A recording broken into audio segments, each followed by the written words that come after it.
Have you been successful in the RAOA or wholesale business models and are tired of constantly being on the hunt looking for products to sell? Then you are in the right place. It's time to design a lifestyle for you to be your own boss and enjoy everything life has to offer you. Let's get started right now. Hello and welcome.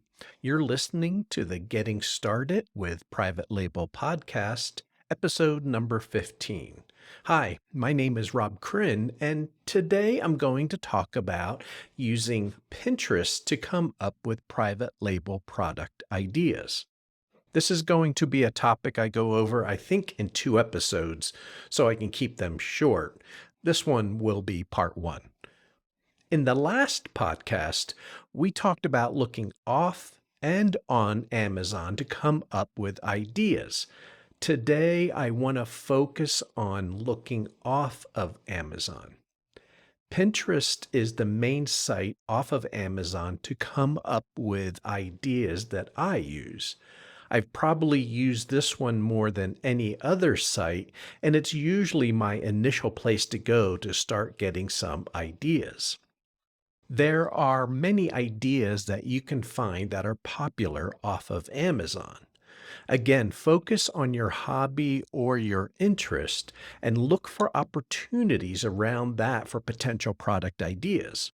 One of the things, if you've used Pinterest before, is that you can create a board to save your ideas. And if you're going to do that, I suggest you make it private so that nobody else can snoop on you and see what kind of things you may be searching for. So let's go over how to use Pinterest.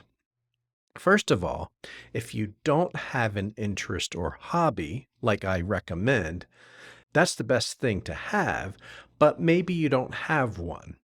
What you can do once you go into Pinterest, if you click on the search bar, it pulls up a series of different ideas.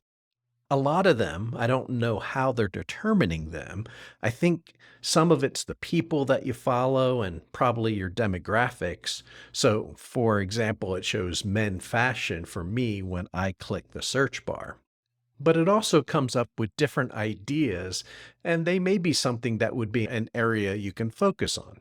For me, they range from burning sage, survival gear, to all kinds of things that may give you some product ideas, especially if you don't have something to get started with. Also, depending on the time of year, you see some things around maybe outdoor and summer type activities if you do searches like I am right now. So this may give you some ideas starting out. However, I'm going to use making sushi as an example of an interest to use for this exercise. I'm going to talk about how to do this with Pinterest right now, but you can use this same type of strategy on any other sites that I talked about in our last podcast. Just to refresh your memory, those other sites were Etsy, Shopify, e-com sites, subscription box sites, Kickstarter, and life hack blogs as the examples that I gave last time. Pinterest, like many other sites like Amazon, as you type in a phrase, it will autofill that with popular ideas. So this may allow you to go more in depth on some of those ideas and then investigate all of them. It's also a good idea as you're going through this to niche down. Try to get something very unique that maybe won't be as competitive. Some of the ways you can do this is just like on Amazon. You can put in a key phrase and then start putting additional letters after that.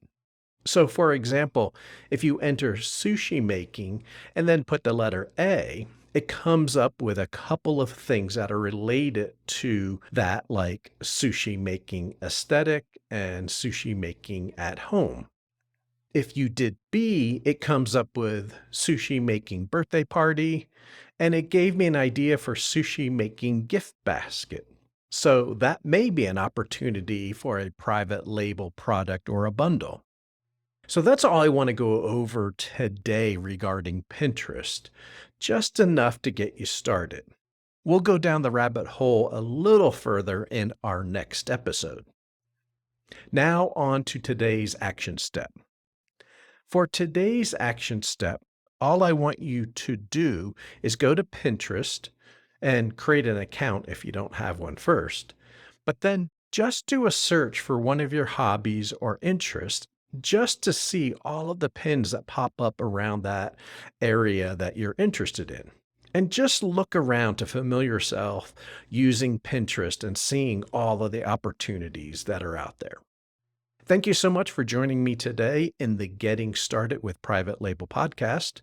Next week, I can't wait to connect up again as we go through another episode where we will teach you tangible takeaways that you can apply and take action immediately after listening. Thank you again so much for tuning in, and we will connect up again really soon. Thanks for listening to the Getting Started with Private Label podcast. Get additional information, trainings, and tools at robchrin.com. That's ROBCHRIN.com.